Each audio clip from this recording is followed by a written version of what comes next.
France is in trouble. France's political uncertainty continues to intensify. The economy is in turmoil, debt is mounting, budget deficit has ballooned, and soon it may not have a government again. The countdown has begun for President Emmanuel Macron. In only a few months, the government has collapsed, its borrowing costs have soared, and for the first time ever, its debt has gone past $4 trillion, more than the entire economy produces in a year.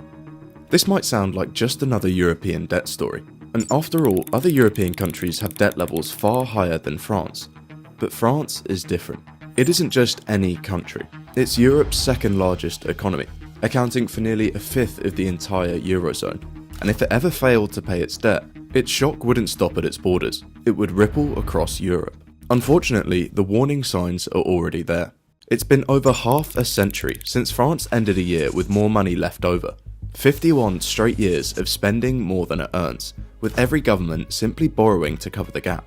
This kind of spending can't go on forever, but every time France tries to fix it, chaos ensues. Since the 1970s, pensioners have enjoyed stronger wage growth than younger workers, and for the first time in history, retirees now take home more in pensioners than workers earn in wages.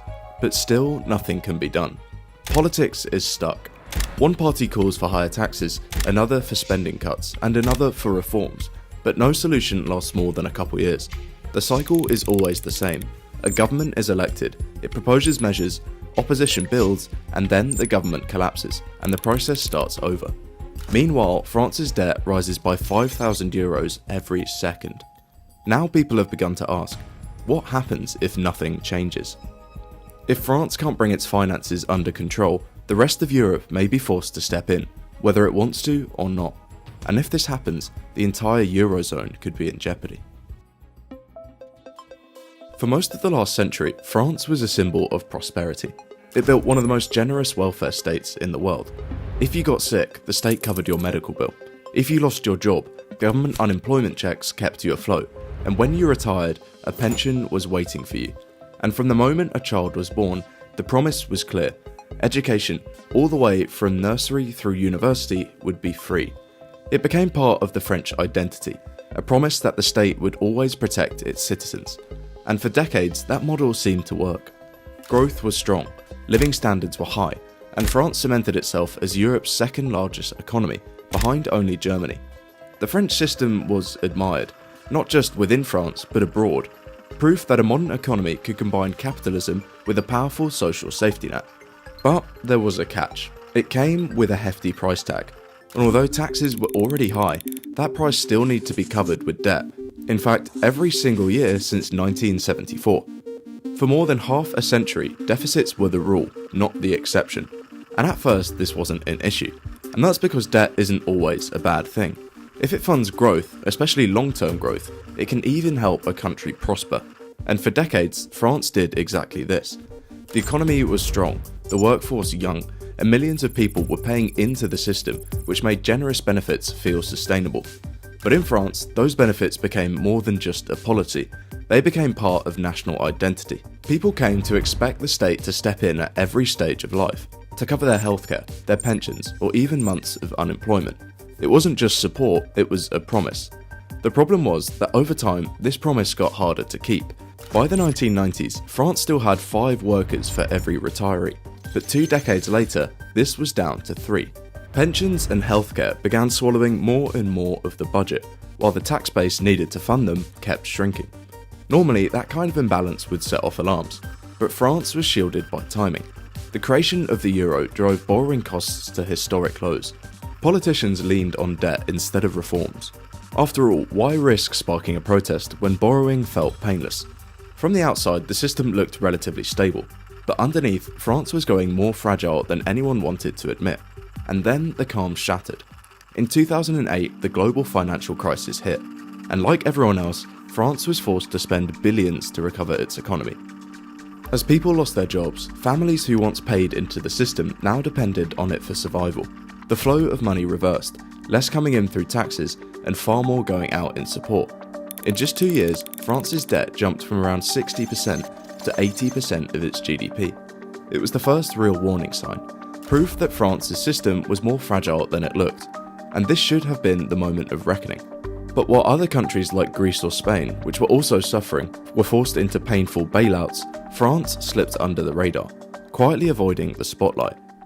There was no urgency to change course, so instead of tightening its finances, France leaned on the European Central Bank's decision to cut interest rates. Borrowing was suddenly cheap again, and so the country doubled down on its debt. But things weren't like in the past anymore. France's population was older, the workforce smaller, and public spending kept growing every year. The same pattern continued to repeat. Dirt cheap interest rates hid the underlying problems. To politicians, this felt like free money, an easy way to delay tough decisions. As long as debt was cheap, reforms could be put off. They borrowed more, promised more, and year by year, the system became even more fragile. It was a gamble that worked, until one day it didn't, because then COVID hit. When the pandemic froze the economy, France had no choice but to yet again step in, with solitary funds, recovery plans, and state-guaranteed loans. It poured hundreds of billions into furloughs, bailouts, and emergency healthcare, and by the time the dust had settled, its debt had surged past 110% of GDP. For the first time since World War II, the country owed more than its entire economy produced. This is where the illusion finally broke. The French debt crisis was no longer just theory, it was reality. The truth is, France's welfare state was already too expensive to run without constant borrowing. Decades of deficits had been baked into the system, but the pandemic finally pushed it over the edge. The calm was over, and what remained was a spiral, and France was now fully caught in it. Their problem today isn't just that they owe a lot of money, it's that the country is stuck in a spiral, and nobody seems to know how to break out of it.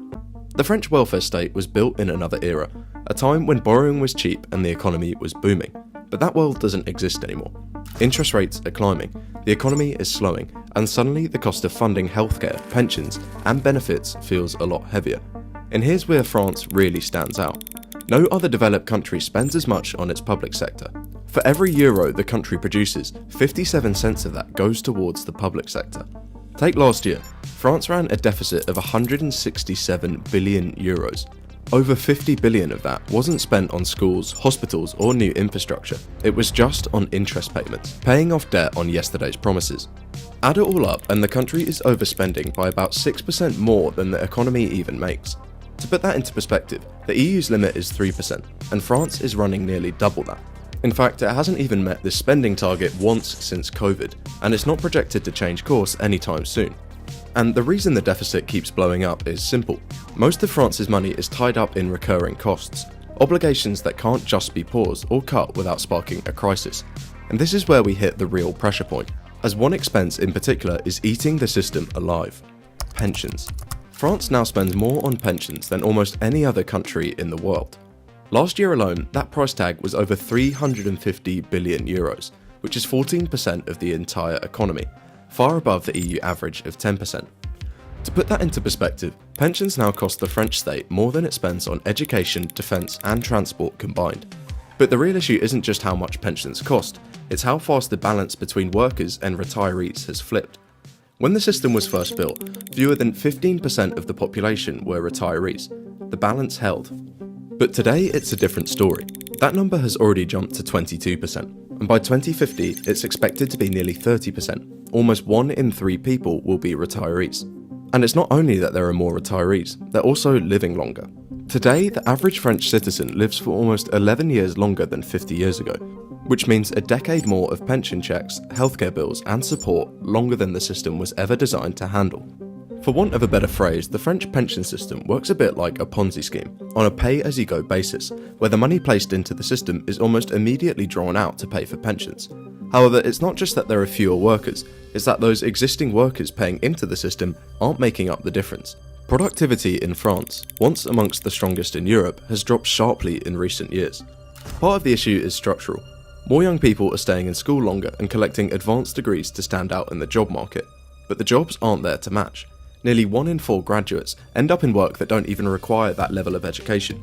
Years of study, but little payoff for the wider economy. Instead of each worker generating more wealth to balance the system, output per worker is falling. So the problem is twofold.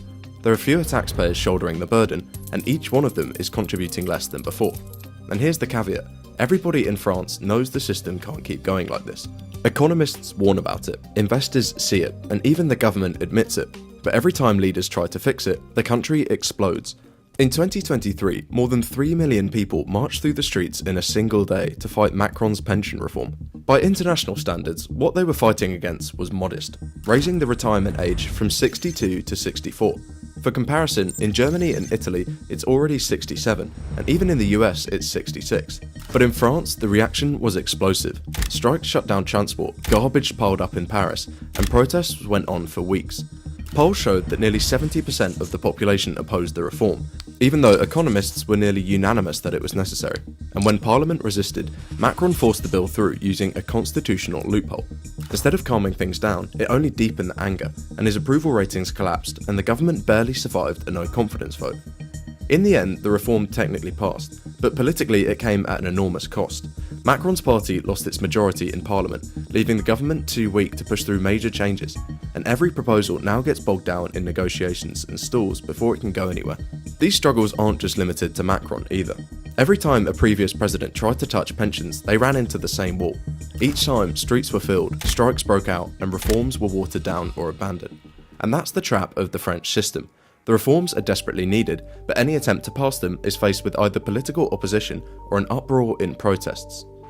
Since 2022, France has already burned through 5 prime ministers, and no reform ever sticks, and for ordinary people it feels like déjà vu. One government makes a promise, the next one tears it up, and strikes go on, pensions stay under threat, and life keeps getting more expensive. Investors are watching closely. They're seeing rising debt, an aging population, and a government too divided to act, and confidence is slipping. That's a major shift. For decades, France was one of Europe's safest borrowers, a huge, productive economy, second only to Germany, and lending to France was considered risk-free. But once those debts start to creep in, lending doesn't come cheap anymore, and that's why France's interest rates are rising. Investors want more money in return for taking on that risk. France is already stuck in that loop, and it's only getting tighter. But these warnings aren't just coming from economists or think tanks anymore. They're showing up in the very places investors look first: credit rating agencies. The firms that tell investors how safe or risky it is to lend money to a country have already pushed France down to its lowest score in modern history. Confidence has collapsed, and the markets are flashing to prove it. For the first time ever, it's now just as expensive for France to borrow money as it is for Italy. And the deeper you look, the more unsettling the outlook gets. The numbers France are sitting at today look eerily familiar. In 2010, just before Greece's crisis exploded, its 10-year bonds were trading at around 3.3%. Right now, France is sitting at almost the exact same level. Back then, it only took a spark, a slip in confidence and a wave of selling, for Greece's borrowing costs to spiral out of control. Within months, the interest rates shot up, and the country was locked out of markets entirely. That's the risk France is flirting with now. As long as investors keep faith, the system limps along, but the moment they decide French debt isn't safe anymore, the spiral could accelerate at frightening speed. That's a huge shift in outlook. When the Eurozone's second largest economy starts to look shaky, it doesn't just spook investors in Paris, it makes the entire European project look unstable. And here's the real problem. Again, France isn't just a tiny country, it's 20% of the entire Eurozone, and if it runs into serious trouble, bailing it out wouldn't just be difficult. With a pile of 3.3 trillion euros, it might be impossible. Remember, the euro was built on a promise that every member state would keep their finances under control so the single currency could stay stable. That's why strict ground rules were set. No country should run deficits bigger than 3%, and debt should stay below 60% of GDP. But France, along with other countries it must be said, are not following these rules anymore, and that changes everything. If France can't keep its house in order, it undermines the credibility of the whole system. Why should investors trust the euro if even its core members aren't following the rules? And that's where the trouble really begins. France is simply too big to fail. If markets ever pushed its borrowing costs to a breaking point, the European Central Bank would almost certainly step in, buying French bonds to stop the panic. But think about what that actually means. The moment France gets that kind of rescue, other states will want the same. And if that happens, why would any government ever cut spending at all? Suddenly the Eurozone isn't being held together by discipline, but by the central bank's balance sheet. That's a line Europe has never dared to cross.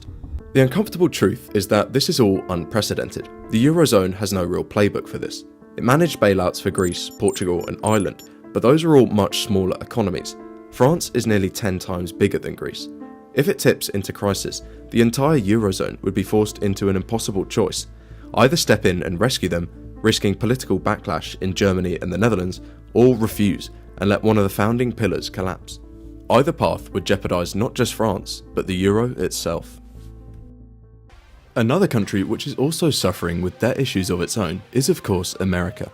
The US national debt has now surpassed $37 trillion, over $110,000 per citizen, with interest payments consuming 6% of GDP, more than defence spending. Economic vulnerabilities like these are being exploited globally, particularly by China, which once held over $1.3 trillion in US treasuries and now holds just $780 billion. Against this backdrop, security and sovereignty are back at the centre of US policy. Liberty Defense Holdings, ticker LDDFF, in the US market and the sponsor of today's video, are a firm developing next-generation threat detection technology for airports, stadiums and government facilities. Liberty Defense has attracted attention from agencies like TSA, DHS, DOE and Los Alamos National Laboratory, with exclusive licenses, cutting-edge patents and government-backed R&D. Despite raising $45 million to fund product development, the company's stock is trading near its all-time lows, with a market cap of roughly $16 million, a fraction of what it has already raised to fund development and deployment, creating a potential inflection point for investors watching the evolving US security landscape. The company's flagship product, Hexwave, was developed from the research at MIT's Lincoln Laboratory and advanced through partnerships with the Department of Homeland Security and Transportation Security Administration. It's a walkthrough portal that uses millimeter wave technology, 3D imaging and AI to detect both metallic and non-metallic weapons in real time. Unlike traditional metal detectors, Hexwave identifies plastic and 3D printed weapons while scanning up to 700 people an hour without requiring them to remove jackets, shoes or personal items. This makes screening faster, less invasive and more accurate, key to the TSA's goal of modernising security while cutting costs. The system has already been deployed at Los Alamos National Lab, and the TSA recently awarded Liberty Defense a sole source contract worth $6 million. This includes the HD AIT upgrade, which is the TSA's quest to retrofit about 1,000 body scanners with the new high-definition imaging technology. At a unit cost of $100,000 each, that's a potential $100 million rollout. The upgrades replace older scanners nationwide, with additional orders expected soon, and the TSA has already granted Liberty Defense with a $4.5 million sole source contract. These contracts are significant because sole source agreements are only granted when a company's technology is considered uniquely capable of meeting specific federal requirements. And with the TSA's April 2026 mandate requiring all US airports to begin employee screening for concealed threats, demand for Liberty technology could surge over the next year. In short, Liberty Defense is positioning itself as a leader in next-generation security scanning, combining cutting-edge technology, exclusive government relationships, and growing federal mandates. With shares near historic lows and a series of upcoming government rollouts, it's a company worth watching closely as the US pushes to modernize its security infrastructure. Visit libertydefense.com to learn more about the Hexwave system and its role in redefining public safety.